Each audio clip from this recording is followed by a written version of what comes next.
It always seems your heat will go out on the coldest day of the year. Why spend money when you may be able to fix it yourself? First, thermostat-related issues. Is the display on your thermostat blank? It could be because it needs a battery, or that the circuit breaker to it has been tripped, or you've blown a fuse.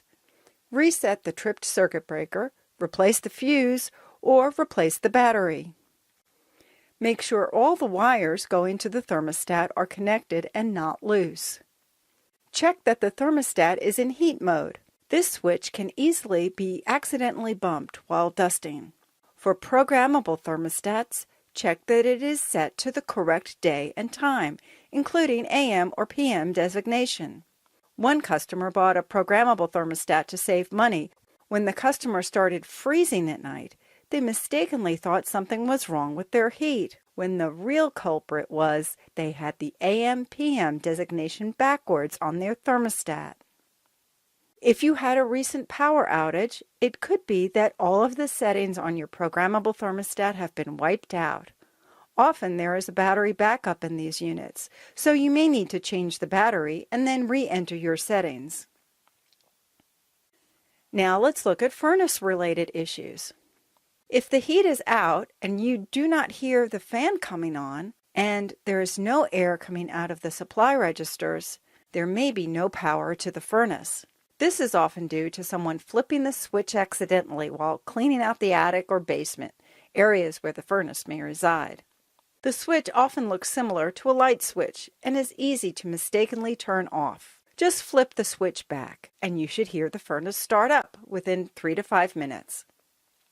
Many thermostats get their power from the same electrical circuit that feeds the furnace system. So if your thermostat is blank, turning on the switch by the furnace may be the solution. Some furnaces have emergency cutoff switches that are activated when a door or service panel is removed. If the furnace door is not closed properly, such as after a filter cleaning, or has been accidentally bumped open, the cutoff switch will prevent the furnace from coming on. Verify all access doors are properly closed. If the fan runs, but the air coming out is cold, you have a problem with the furnace or heat pump itself, and may need a service call. This may not be something you can tackle yourself. Now let's look at electrical issues. If the switch is on to the furnace and it still doesn't come on, it could be that the circuit breaker or fuse to the furnace or heat pump is tripped or blown. Reset the breaker by turning it all the way off, then back on.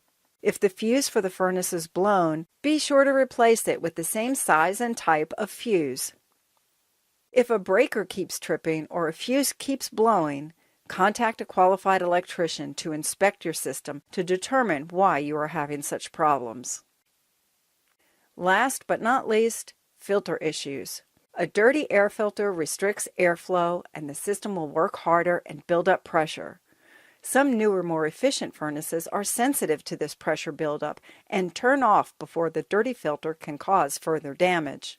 At the very least, a dirty, clogged filter will reduce the heat output of your system. The simple solution is to change the filter. And don't try to just vacuum the existing filter and reinsert it. The material inside the filter will still be saturated. Just place the old filter in the trash and insert a new one each time, at least every 3 months. If none of these do-it-yourself fixes addresses your problem, if you live in Nashville and surrounding area, call on Interstate AC Service for all your service needs and ask about the many perks of having a service contract with us. Call 615-832-8500. At Interstate AC Service, we're here for you.